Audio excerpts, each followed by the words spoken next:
So for the second part of our video, we're going to be using my favorite smell, which is steaming black coffee. And we're going to add to our steaming black cup of coffee a saucer. And all I'm going to do is, and you can see I already spilled it, I'm going to pour a little bit of the coffee inside the saucer. That way I can use it off to the side to make the rings that I want. So I have that offset to the side, and you can see that if you set your coffee in the cup, or set the coffee in the saucer, and then give it a couple of minutes, if you set it back down on your paper, you're going to get a coffee ring. I really sort of like the abstract quality of the coffee ring. You could do a pattern with these. You could, you know,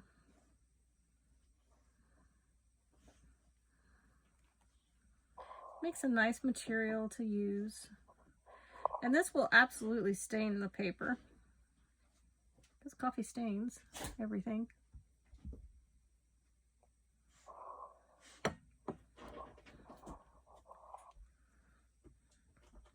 I'm not going to worry about the drips. Sort of a process artist. I've seen this in other videos that I've done. I work abstractly. I'm more interested in the color and the shape and how things interact with each other, as opposed to making a realistic drawing.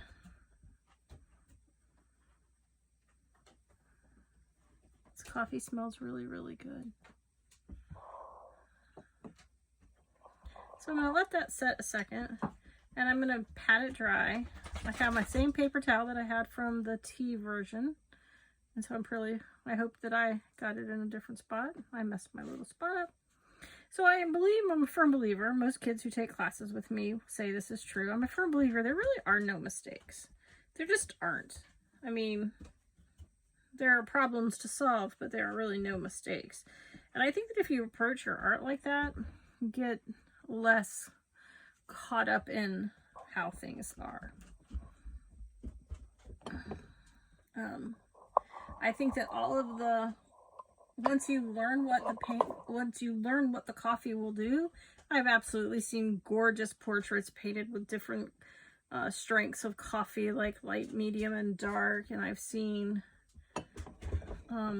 landscapes done like this.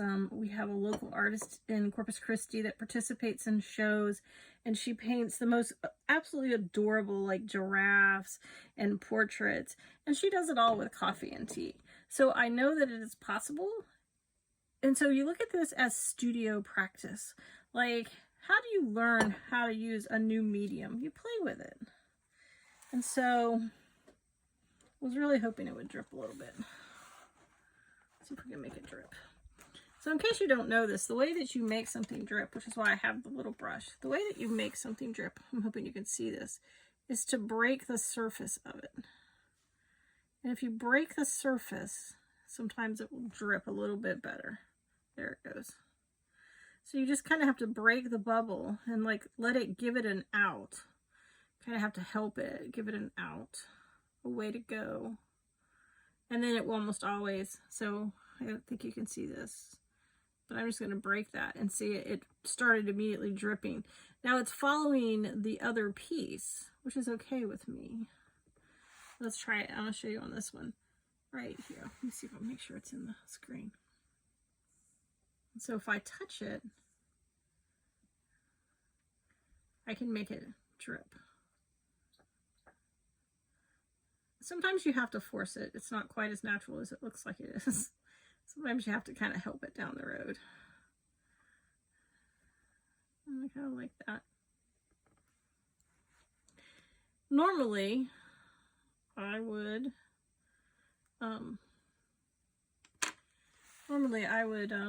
turn it back around, but I had already decided that I only wanted to drip one direction. So that was why I stopped.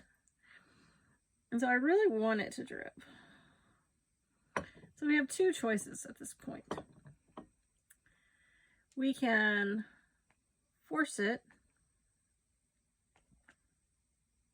and realize that we're going to mess this drawing up and give ourselves a problem to solve. Or we can be tentative with it. I err on the side of it's paper. I can cut it up if I don't like it. And I've learned a lesson: if I can't fix it, don't do that part again. That's what I learned. It's an interesting, probably, it's not how your art teachers are going to teach you to do art, but you'll never know unless you try. You'll never know unless you try. And so I really, really love this. I love the emptiness of it. I'm going to let this dry and I'll come back to you, and we're going to finish this drawing out, I believe, with some avocado ink and my normal supply of drawing. So if you want to draw along, I use these pens, and this is a dip pen, which I love. It's a glass pen. And then I'm going to use some avocado ink, and so I'm just going to show you what color it is. You could easily do watercolor if you didn't have this. We have this in a previous video, so it's super easy to make. But it is avocado ink. And this is what color it is. So to use your dip pen, you're just going to dip it straight in. Get a little bit of ink on it. Sometimes it takes a minute to load it. Like,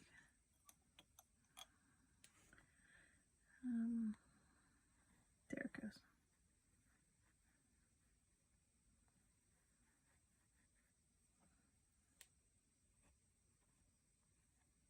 I think that this color is sort of a nice color, and I didn't intend for that to drip like that.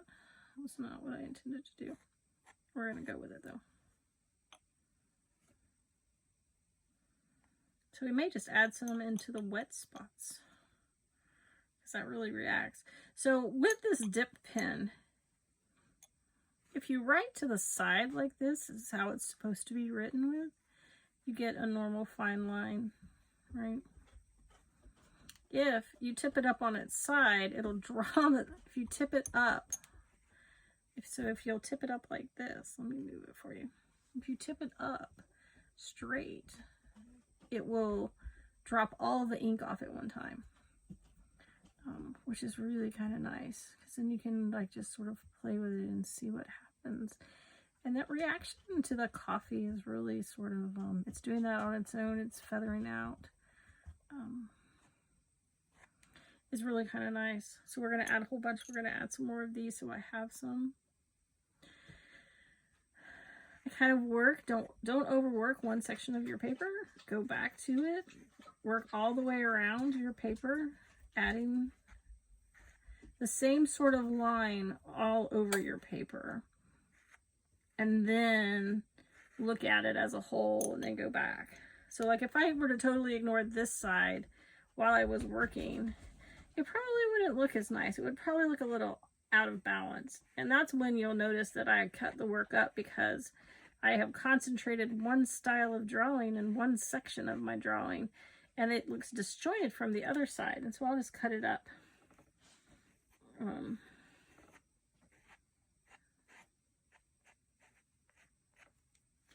so the other thing you can do is, like, obviously it's the same size, the same thing will happen. You could do some smaller. Doesn't have enough of a ridge. There you go. You could do smaller circles.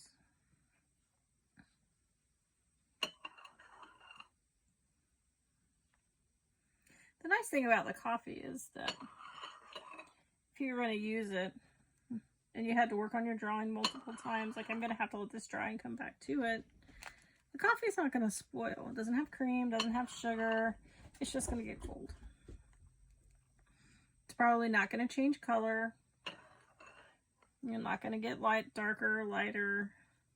It's just going to stay the same consistency. Whereas, because I left the tea bags in the tea earlier,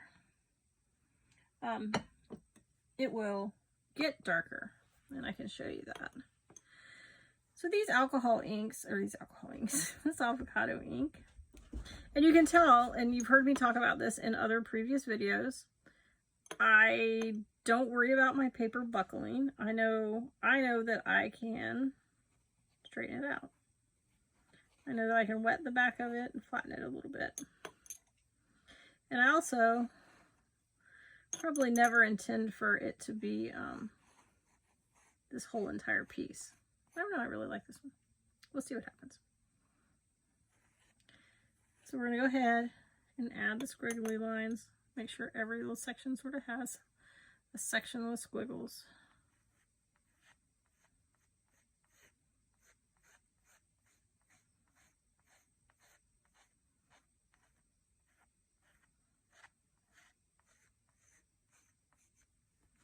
And so part of this is I want to show you what the experimentation of the process can be. And I'm really careful with my pen. This is the only thing that I'm really careful with. I always kind of scoot it back in its little case because I'm afraid I'm going to break it.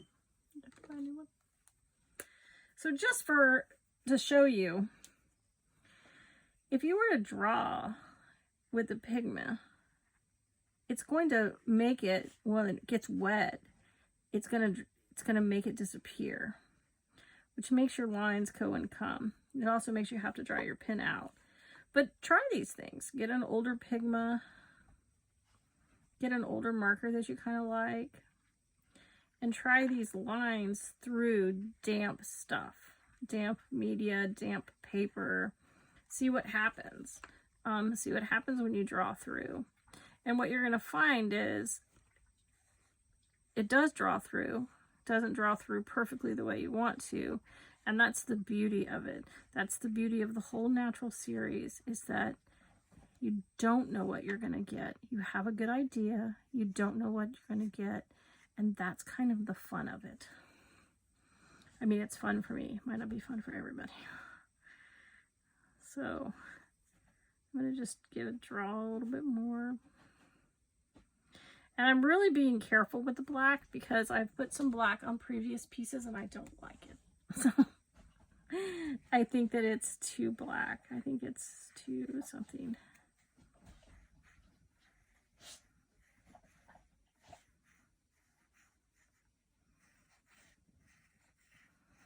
I'm not pressing hard on my paper.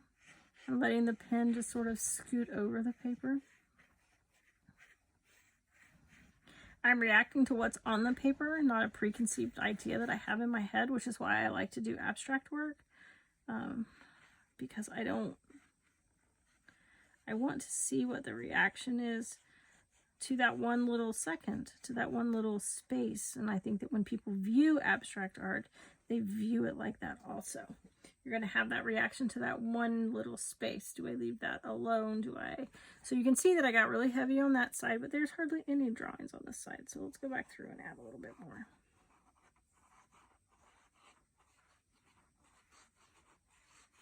And you can see every time I cross the wet medium, you can see that I've kind of torn the paper just a little bit right there. I've talked about this in a previous video. If you were to use like Reeves BFK, which is a printmaking paper, you probably wouldn't have that reaction. It probably would hold the shape a little bit better.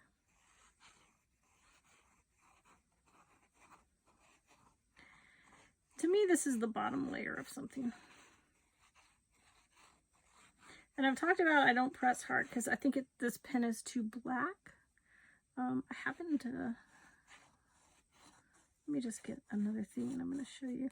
And it also messes up your pen. So if your pen nib is precious, I don't suggest doing it.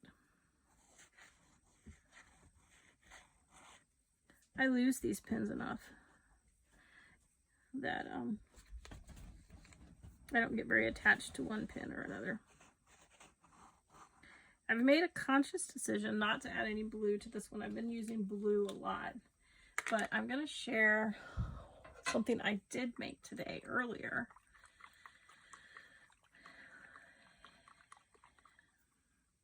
Which is I made black ink with willow charcoal that I had made. And I do think that this is going to be light enough. You can go back and watch a previous video in the art lab about my black ink. It's called Willow ink. So I made willow charcoal and made a little bit of ink. So this is like a perfect case. You can see where it's already wet, what happens to it, right? So we're gonna get that dip pen. Sorry.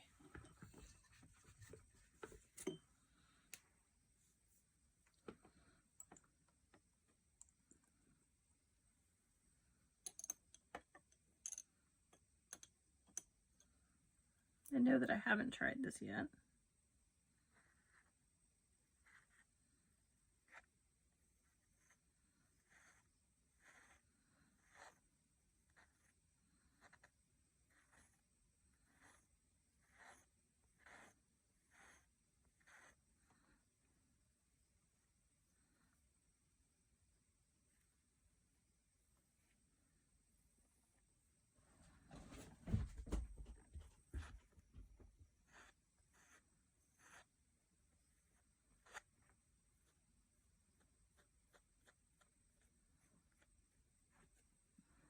So this is black in a very different way. It's not the jet black of my pen, and I really like it because it's got the naturalness in it. You can still see sort of like the charcoal granules in it where it's not quite mixed up as well as it could be. I really kind of love it.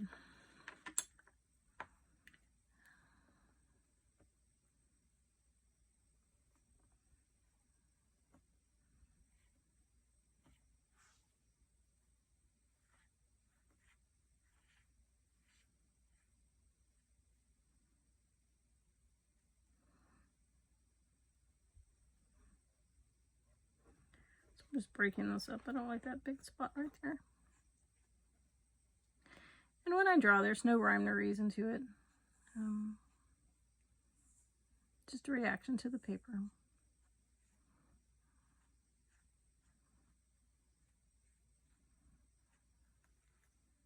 And I think I'm going to leave those. I like those. So I feel like it has an even amount of black and an even amount of all of the other colors. So I'm going to let this dry. I'm actually not going to blot it. I'm going to let it dry naturally and then come back, and if it's not, and I'm going to let this dry overnight and come back to it in the morning. Just dropped all my avocado ink. And we're going to see how it does. I hope that it is as gorgeous as I think it is. And I will be back with part 2. So my coffee has dried. And if you remember in the previous section of the video, I added some of the black from the willow charcoal and some of the avocado ink. And then I just started working on it a few minutes ago, and I just started adding the stippling.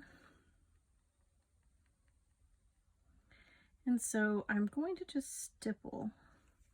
And I kind of have talked about this. I usually will use one tool for one mark. And I'm going to try to not do that this time. I'm going to try to add, like, from stippling from a little of both colors and stippling into the white sections.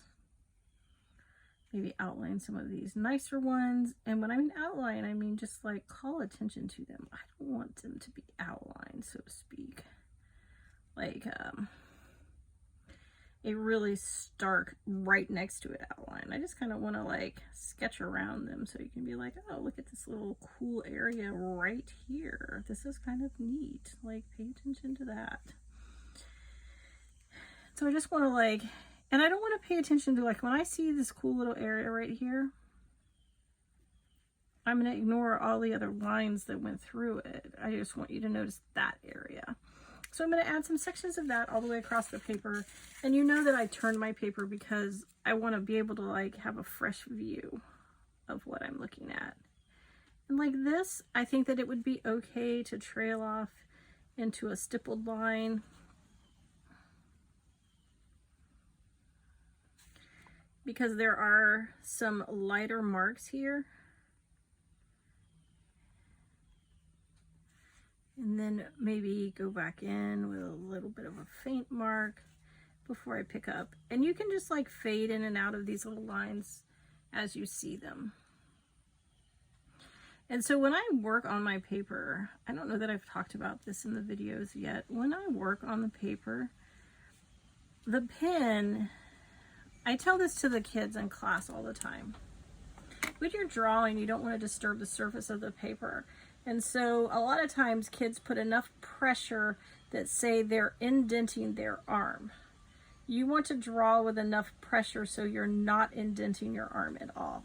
The same goes through for this Pigma pen. If you push really hard on it, yes, you're going to get a really nice black line. You're also going to ruin the tip of your pen and have to replace them faster. And you're going to, especially like watercolor paper or mixed media paper, any paper, you're going to disturb the fiber of the paper. And you'll never erase those marks.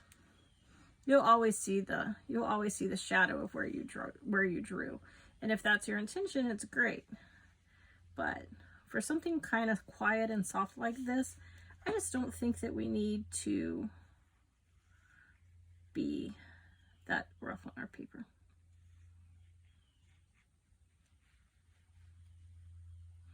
And so I am not going all the way, like that's not a true line all the way around there. I was sort of skirting the edge, calling attention to the areas that I want. If the pen gets lighter or darker, I'm not going back and re-darkening those sections. I'm just sort of leaving them be.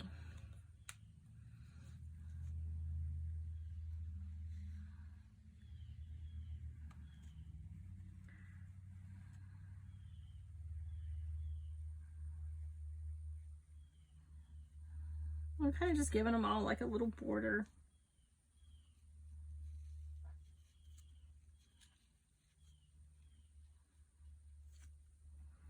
And I said in the tea video, a drawing that's about 8.5 by 11, which is about this size, would probably take me a couple hours to finish.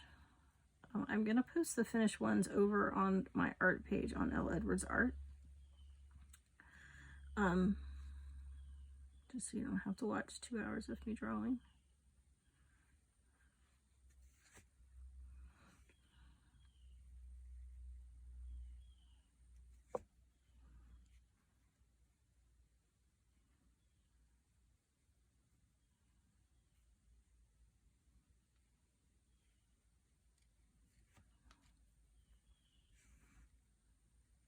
But I am going to finish this section.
Sometimes you have to decide what you're going to do and get to a certain spot. Sometimes the answer is you just draw over the top of it.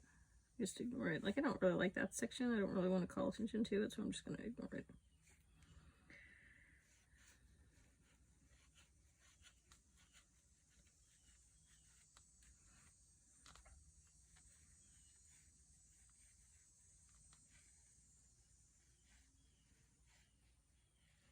And then, like, I really love these little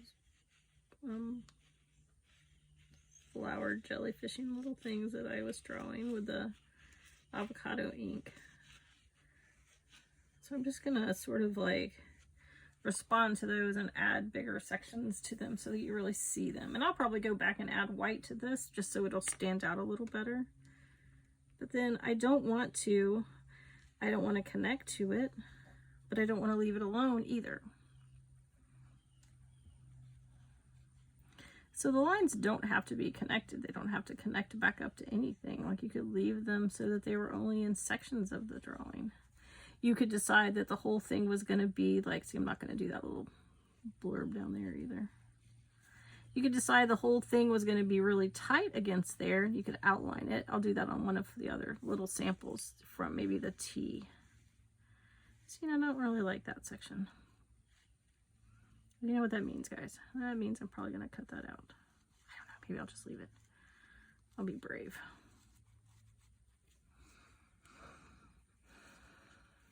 And so then it starts giving you this nice area to work with.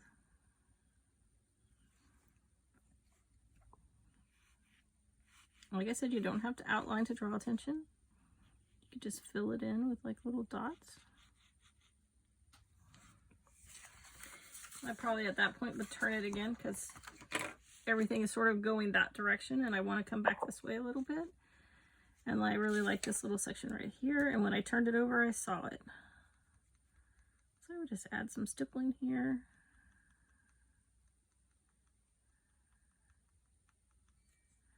You could make the stippling go out.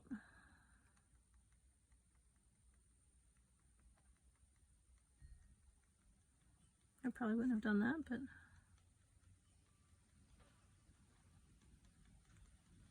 the wind is really blowing outside.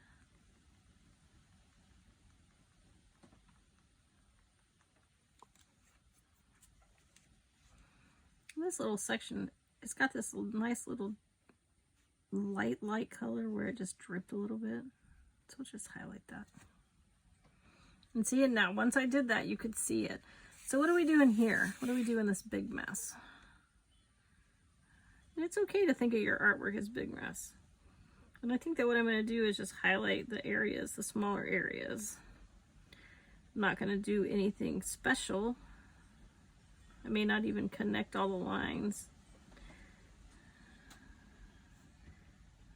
Like I might not finish this complete the complete area. Things don't have to always connect. They can be sort of disjointed lines, kind of shapes.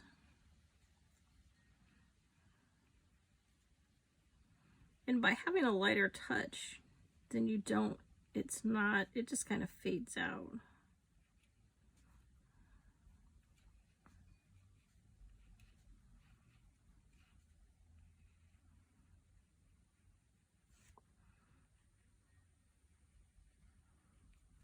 Okay, so that's a pretty good start on this one. And once again, it will be posted.